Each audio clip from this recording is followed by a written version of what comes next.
Here's some food for thought. Do you know Kabir Singh?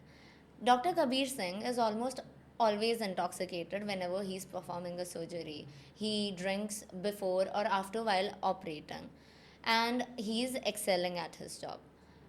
What do you think of that, viewers? Is that a habit or is that addiction? Today, we understand that. And if we understand if it's a good habit, do you reckon it to be a good one? Why is it that our brain is wired to crave some particular patterns, compulsive behavior, or little things that shape our daily routine? Why do we crave some similar patterns in our everyday world? It is crucial to understand addiction and the negative cycles that work through it. Joining us for this episode is renowned psychiatrist Dr. Shastri. Dr. Shastri, along with being a consulting psychiatrist at Dr. Shastri's clinic, is also associated with Jai Foundation, working in the space of children with special needs since 2000. He has been an honorary treasurer at the Bombay Psychiatric Society from 2020 to 2022 and the honorary secretary for the Indian Psychiatric Society Western Zonal Branch from 2014 to 2018. Dr. Jai Shastri has also been a visiting faculty with NMIMS since 2022 and is a personal favorite professor. Hello, sir. Welcome to the show and thank you for joining us today.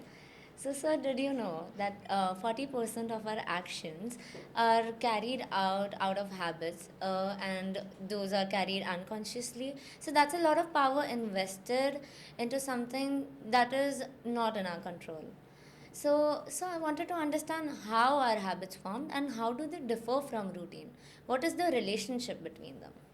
Okay, so thank you for having me, Tanya. And I guess habits are generally single, simple activities which gets onto autopilot mode over a period of time. And while routine are series of actions that we perform in our daily chores or daily activities, and they do tend to become monotonous or boring at particular point in time. Habits, when not performed, they can make you feel little uncomfortable, anxious also at times. While routine performed on a regular basis can lead to some sort of boredom or undesirability in general. So to make life simple, I think routines are our day-to-day activities, and when we focus on a particular single event which has some sort of significance to us, some sort of importance to us, and we tend to invest more time and we tend to invest more efforts into it, and also see the outcomes, the rewards associated with it very, very strongly. That's when they become habits. On a spectrum of action or activity, it generally starts as routine, and habit is somewhere in between. So it can mature into and habit. Typically, you would want a lot of your routines to get into habits because since it has a strong neuro biological basis, neuropsychological basis, it tends to operate on autopilot mode and makes our life easier, our existence much more meaningful. For example, we have in early days of our life, we are told to do different things like brushing our teeth by our parents, and which seems like a routine to us earlier because it does not have any connect with or meaning associated with it. But as we mature, as we develop, we tend to make it as our habit, and then there is no effort required. Moment you get up in the morning, you go to your uh, routine space and you brush your teeth. So that's something how a routine develops into a habit. Of course, habit is much more complex phenomena since it involves a lot of neurobiology, and there are a lot of intersectional issues associated with it because what who is performing the habit, what habit is being performed, and also the effect of habit on you. There are a lot of areas which makes it sustain or also uh, diffuse at some point in time, and it's much more complex than our routine life. All right. Okay. I'm hearing like a lot of neurobiological connect. I have also heard a lot about the 21-day rule. Right. So, how much of it is true? Like, is it a myth or is it like a fact? So I'll be very, very skeptical and not drive this particular concept through very strongly. Primarily because when you are trying to develop a habit, you should not get bound by these scenarios. When you are trying to form a habit, there is an individual and there is a habit which, or there is a behavior which needs attention. And depending on the kind of resources that you have in in yourself and also with the kind of habit that you are picking up, it dictates the amount of time it's going to take to be formed. uh, Researches have shown that generally anything between 4 to 6 weeks is the time period over a period of time where you tend to develop a particular habit, but then there are a lot of individual variations. There are people who might get habitual to a particular activity much more earlier than even 21 days. And there are people who might take in a range of more than 50 to 52 weeks. So it's almost a year before it becomes a habit. So there is a large range associated with it. The key issue here is to know your own resources, and whenever you are picking up a habit, you have some sort of connect with it, have the right kind of motivation, and put your resources in place. And when you have all those box ticked, then probably 21 is just a number. It can be challenged, it can be changed. So coming back to your question, it's according to me a myth, and one who is trying to form a particular habit, especially if it's a positive one, you should not get perturbed up by that or get too much overwhelmed by that. All right. Okay. Okay. So in our Indian household, we often see our parents waking up and having chai or coffee the first thing in the morning. And when you ask them, they're like, it is difficult to function without it. Right, right. So is it like a habit or is it addiction? How would you like? So, moment you use that word difficult to function, it falls into the arena of addiction, because Addiction. that's one of the important factors which distinguishes habit from an addiction. Uh, though, as I've told you, a habit is having a strong neurobiological basis because we learn a particular behavior over a period of time and gets hardwired into a system so that it runs on an autopilot mode. But when we talk about addictions, these are even stronger neurobiological phenomena, and they do have certain systems which are being recognized, which are being understood, which is not under your control, which is not something can be changed with simple motivation or simple drive and awareness about it, because it's much more deeper. It's like a mental health issue, right? So when anybody has a mental health issue, they tend to have more deeper uh, changes in their neurochemistry, in their brain chemistry, and it does require a lot of efforts from a lot of your own resources to make sure that the correction happens. So the moment you describe this word to be can't function means there is a sense of lack of control in that particular thing. And of course, when you don't perform that particular activity like drinking tea or coffee, it leads to some discomfort, whether it's in the form of headache or inability to focus, concentrate.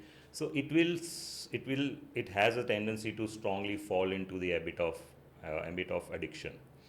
But then, are our parents all of them addicted? Well, there is a there is a phenomena of functionality associated with it.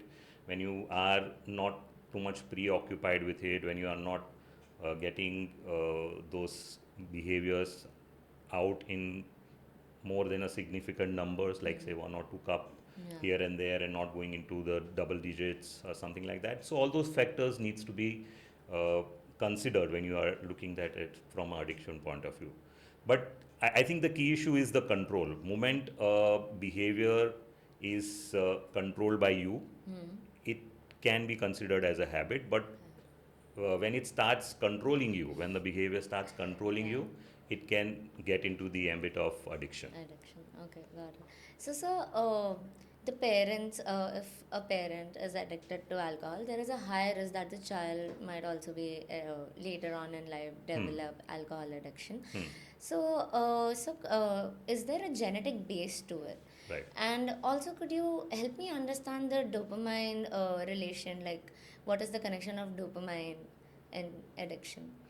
Right. So I think it's the basic understanding that we have about addiction. It came into fore where in the earlier researches, the methylphenidate drug was seen to have effect on certain areas in the brain, uh, which are predominantly dopaminergic in nature, and what we call as a reward pathway. There is an area in the brain called ventral tegmental area. There is another area which is very close to anterior aspect of our brain. It's called nucleus accumbens, and also the prefrontal cortex, which is your social brain. So all of them working in some sort of liaison develops this system called reward system. Okay. So it has a very strong neurobiological base out of dopaminergic system, and the prefrontal cortex generally allows you to have those behavioral connects or the decision making or the judgment that you make based out of those reward system. So this is one system which is very strongly, highly recognized. Understanding that addiction has a very strong neurobiological base, and of course, we have seen there are a lot of research which is done talking about different twin studies, whether they are monozygotic twin studies or dizygotic twin studies, where you have studied presence of a particular substance or a behavior, and even changing the environment does not change the outcome. So it shows that you have a strong genetic loading for you to develop a particular addiction. So it runs in the family. There are so many cases that we see in our day-to-day clinical practice where when we are asking about family history of a person coming for some sort of substance related problems, uh, almost 90% of those individuals, they have some sort of good strong family history. So either a father or mother or any significant other in their family which is related, they have substance related problems. So again, going to the theory that it has a strong genetic base. Uh, there is a gene called ChRNA5 gene which is studied in smoking Okay. uh, very abundantly, and it basically, if present in you, uh, gives you a lesser sense of nausea when you smoke. So you tend to accept smoking as a behavior much more positively if you have that kind of gene. So you have reached that level of understanding. Again, thinking from a perspective that most of the addiction, they have a strong genetic phenomena. But in spite of having all those backgrounds or risk factors, we have also need to understand that the environment or the epigenetic phenomena plays an equal role. So how you develop as a personality, how different cues are presented to you, how you handle certain situations in life, traumas when experienced, your coping mechanisms. So all those factors which are part of your system, not necessarily genetic but learned over a period of time, and at the same time when you are exposed to this situation, you are how you are managing your uh, issues or your problems will dictate in development of addiction. Okay. I've seen like individuals who are addicted to marijuana. They often say that I am not addicted to weed, Right. and they do not live up to the claim. Okay. So, how is it that what provokes an individual to Right. get addicted to such substances? Okay. So I think it's an interesting case, and it's fair that we discuss about cannabis here, because when you talk about genetic base, there are certain systems which are engraved in our brain, cannabis being one of them. The other one is the opioid system, where there are natural receptors found in the brain. And when you talk about genetic base, there is so many variations in terms of the number of receptors which can be present, the sensitivity of those receptors to that specific chemical which they are made for, and also how they react to the receptor activities or neurotransmission activities. So when you talk about cannabis, the two most studied chemicals which are present in cannabis is THC and cannabidiol. And actually, there are more than 100 chemicals, neurochemicals, which are found in cannabis, which we do not have complete awareness about. Oh. So we don't know what kind of cannabis is being offered to you when we are scoring one and consuming one. And that's where the blind spot is. That's where all the confusion is. And again, as I've told you, when you have a system which is engraved within in your brain, which can have different kind of polymorphism in the way of how many receptors are present and how they are going to react, the predictability is going to be very, very individualized. You can't have a generalized predictability. We have had cases where a single consumption of joint has led to psychotic breakdown. A young 16-year-old comes to me with a psychotic breakdown, and the only stress or the reaction that we see going wrong in that particular individual till the point he had a psychotic breakdown was a cannabis consumption. Before that, there was nothing. So the bright student, 16-year-old, just experimented by being with friends, and somebody offered, could not say no. But then after consumption, he had a psychotic breakdown, and these are the phenomena which makes you wonder whether it's genuinely safe. Though people say that, okay, it enhances my creativity, it makes me feel good. There one will have to tap inside and think whether there are some deficiencies within you which you are trying to correct or handle with help of cannabis, Okay. rather than it actually giving you some sort of high or positivity. So it's a thin ice that we are walking. I know there is a lot of promotion of cannabis, and there are a lot of places where it's been legalized, and it's a double-edged weapon, which I feel, because yes, there might be individuals who will get benefit of it in enhancing their creativity or making them focus better, concentrate better. But then you don't know whether you are one of that young guy that I was speaking about, who would have risk of developing extreme reaction like a psychotic breakdown. And I saw that boy almost 4 5 years back, and he's still struggling with recovery.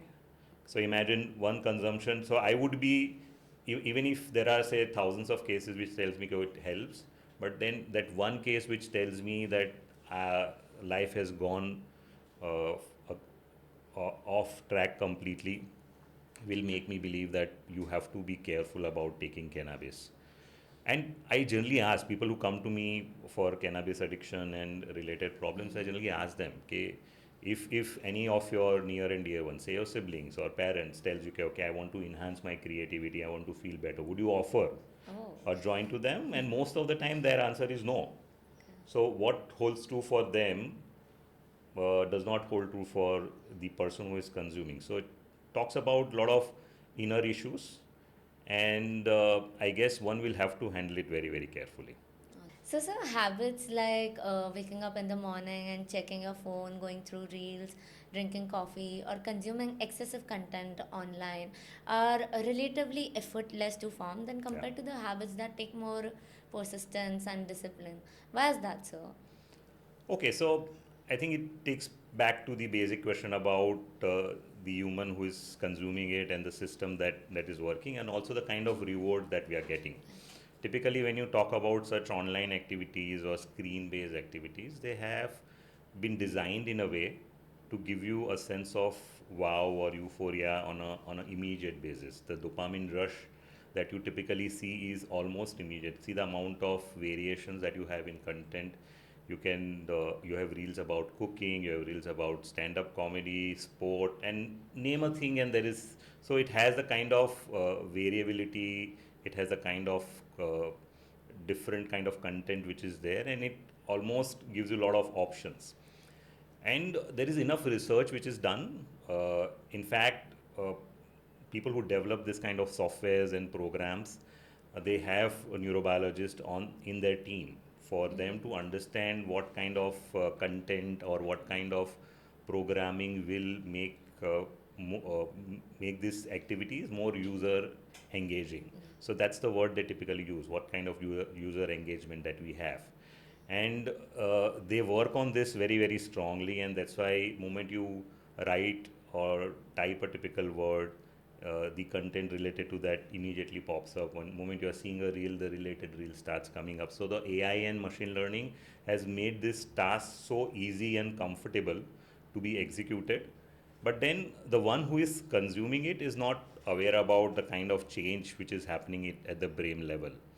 uh, in fact, people who are developing it, they are so conscious that they have tried to keep their own children away from the entire spectrum till they get some sort of control and awareness and maturity, which generally comes at the later part of your aging. But then now what we are seeing is that this addiction to content is not limited to only younger population. Even the uh, adults or the older ones are also addicted to it. So they are so sensitive to entire brain biology in the different age group that it does not remain specific to the younger population. Vis-a-vis, if you have something which requires effort, which does give you a dopamine drive or rush, but over a period of time, it requires a lot of mental and physical efforts, focus, concentration, motivation. So there is, it's very human for us to get associated with something. जैसे मैं आपको कुछ भी free दे दूंगा तो you will feel easy to take it. You will not think twice about it. Like that, if something which requires effort, say exercising, dieting, our goals are weight loss, where even if you have some sort of objectivity to it, it's difficult to achieve. It's not going to happen overnight. It's not going to give you the dopamine rush in 30 seconds. So that's how the online activities, they become part of your habit formation, and it has a very strong flip side. We have had so many cases where people who have got addicted to it, they forget about their routine, they forget about their priorities, and they just keep on scrolling aimlessly online because that's how their brain is habitual to do.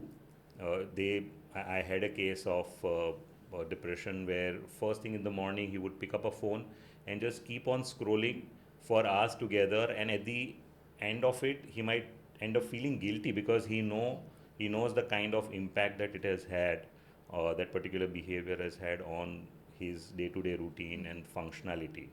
So it's not all good. Those small spikes of dopamine surge, which you generally get with online searching or online activities, has a negative consequence, and one will have to be aware about it. But obviously, the way it is designed, it's not probably you, at least initially to start off with, the way it is designed makes you feel addicted or makes you feel drawn into this kind of stuff.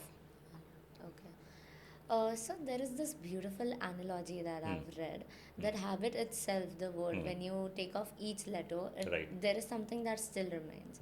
Like if you take off the H, there is a bit. If you take off the A, there is bit. If you take off the B, there is it.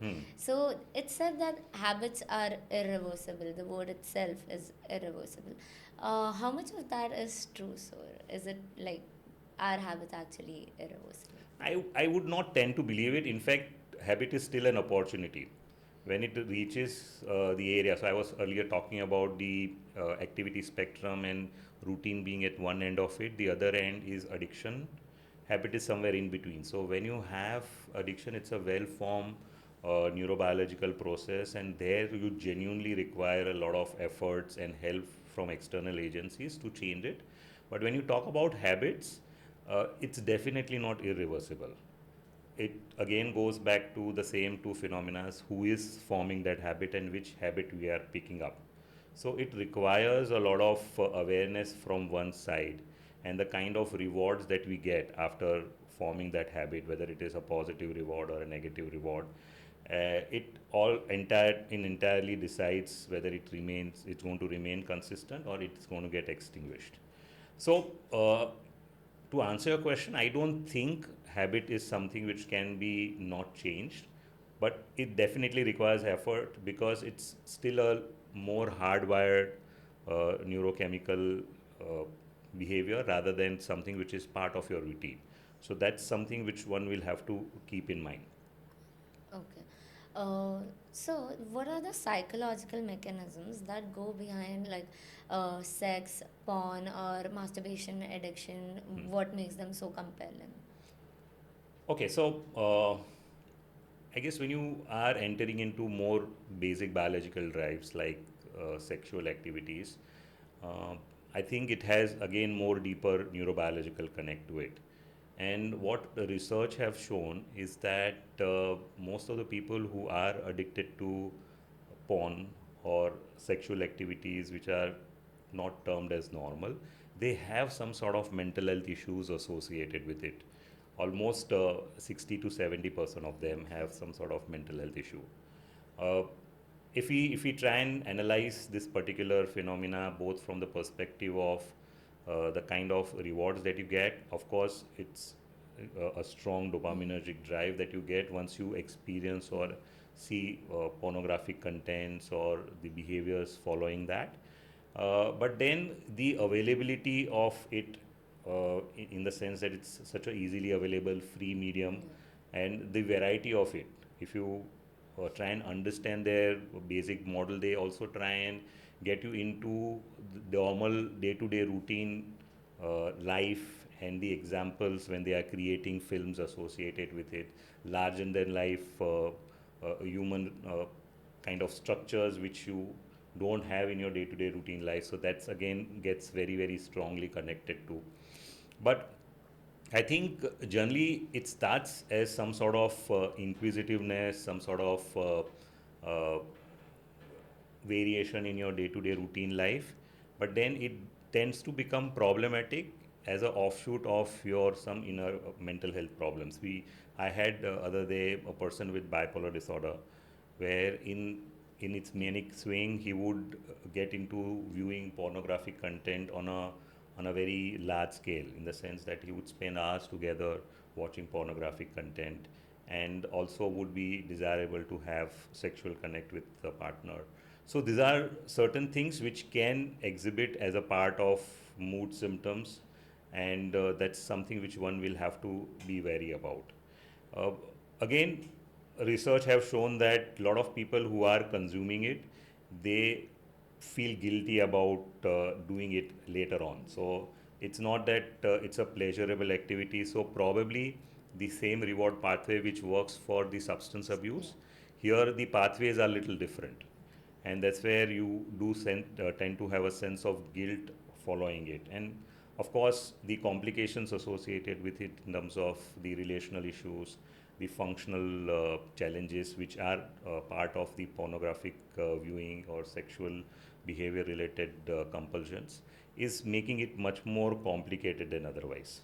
But overall, what we have seen is that unlike the other substance related addictions or other behavioral addictions, the sex related addictions are more driven by mental health issues from within, and they are more used as a coping mechanisms, or can come across as a symptomatic representation of those things. What motivates people to lie occasionally, like the pathological liars? Hmm. Even if there is no apparent benefit out of it, Hmm. they tend to lie. Right. So, is there a specific personal belief or a need?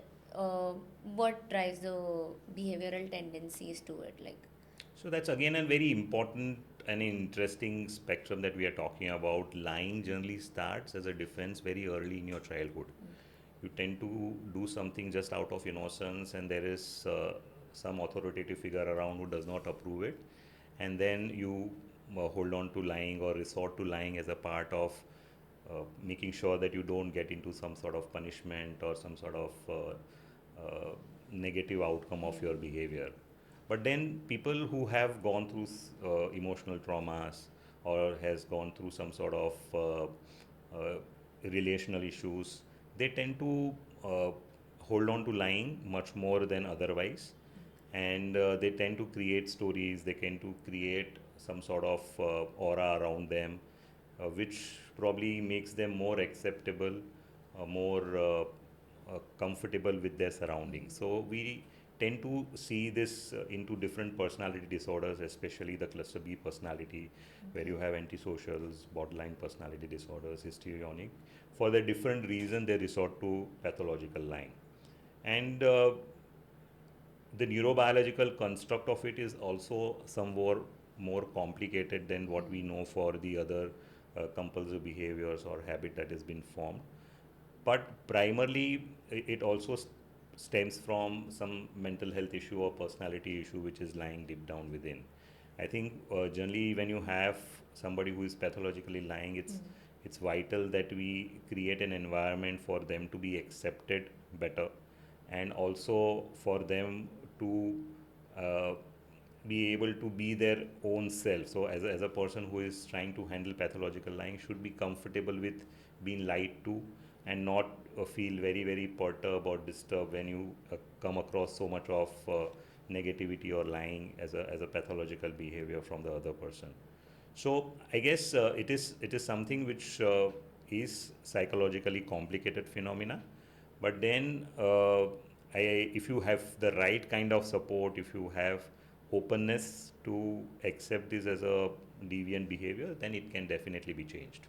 Okay, great. So, an individual who identifies that they are near addiction or they're Right. going in the line of it, what are some of the techniques or strategies they can use to self help before they reach out professionally? Okay, so I think this is a very interesting one, and primarily what we need to do is to divide this particular answer into two parts. So, here, when you're talking about your own awareness, so we are still at a stage where the neurobiological construct has not completely formed, the behavior is still within your control. So, earlier, the analogy I gave was that the behavior uh, you controlling a behavior rather than behavior controlling you. So you are still having some sort of control over behavior, but you are getting this awareness that it is something which needs to be addressed or attended to. Let's take an example of, say, screen addiction. People who are addicted to screen and they want that to change. So you have to first of all create an environment where accessibility to screen becomes little difficult. So when you talk about first thing in the morning picking up a phone, make sure that your phone is not around when you get up. It is in certain zones. We have seen families who create mobile zones or put off zones where they keep their mobile completely, other than one person who can be approached in some sort of emergency. The others, they keep their mobile in certain areas of the house where it is not easily accessible. You can also try and keep when you're trying to uh, take go back to your screen, try and keep some annoyingly lengthy password for you to put it every time, and it becomes an effort. So when you have to have that kind of effort and the dopamine rush is not coming easily like with one swipe, you can think about it twice before attending to it. Also, you can take help from somebody else around who is aware about your struggle and who is willing to help you, to give you regular reminders when you are faltering and when you are failing in achieving your sobriety or abstinence. Okay. Okay, so that's something which we'll have to keep in mind. Primarily, it's an effort or a teamwork. Once you have realized, you have to make sure that you do everything which is within your control. Don't be afraid of failures. If there are some pitfalls, there are some failures, try and understand where the failures are coming from. Is it within or it is in the surroundings? So, is the screen easily available to you?